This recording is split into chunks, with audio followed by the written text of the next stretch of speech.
உங்க அப்பாவோட சொந்தக்கார பொண்ணு ஒருத்திய பக்கத்து தெருவுல கட்டி கொடுத்திருக்காங்கல்ல. யார், ஐஸ்வர்யாவா?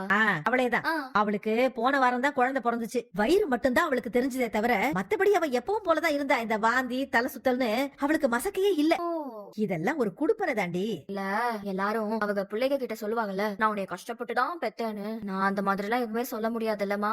எதுக்கு தாண்டி கவலைப்படுவ நீயே? வலப்படல மா, கேட்டேன். பிள்ளைக்கு என்ன தெரியவா போகுது? கொஞ்சம் கதையெல்லாம் சொல்லலாம், ஒண்ணும் தப்பு இல்ல. ஐயோ, என் பிள்ளைக்கெல்லாம் நான் பொய்யே சொல்லவே மாட்டேப்பா. அம்மாடி, நீ உண்மையை மட்டுமே சொல்றவளாவே வாழுடி, சந்தோஷமா வாழு. வேற என்ன? வேற ஒண்ணும் இல்ல. சரிம்மா, நான் போனை வச்சிருவா. ஏண்டி, சாப்பாடெல்லாம் நல்லா சத்தா தானே சமைச்சு குடுக்குறாங்க? எங்க அத்தை உன்னை விட நல்லா தான் பாத்துக்கிறாங்க. நான் தான் பயந்து சாப்பிடுறதே இல்ல.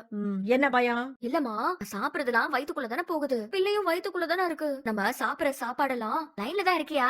நிஜமாவே உனக்கு பயமா இருக்கா, இல்ல என்ன பைத்தியக்காரின்னு நினைச்சு கண்டுபிடி என்கிட்ட உளறிக்கிட்டு இருக்கிறியா? மா, என்னம்மா இப்படி கேக்குற? எனக்கு நெசமாவே பயமா தான் இருக்கு. ஏண்டி முட்டாளாடி நீயே? இப்படி மாடி ஒரு மனுஷிக்கு சந்தேகம் வரும். அது சரி, படிச்சாதானே கொஞ்சமாச்சும் அறிவு இருக்கும். நீ எங்க படிச்ச? ஐயோ, நீ +2 எப்படித்தான் பாஸ் பண்ணியோ, அது அந்த ஆண்டவனுக்கு தாண்டி வெளிச்சம். ஏமா இப்படி திட்டுற?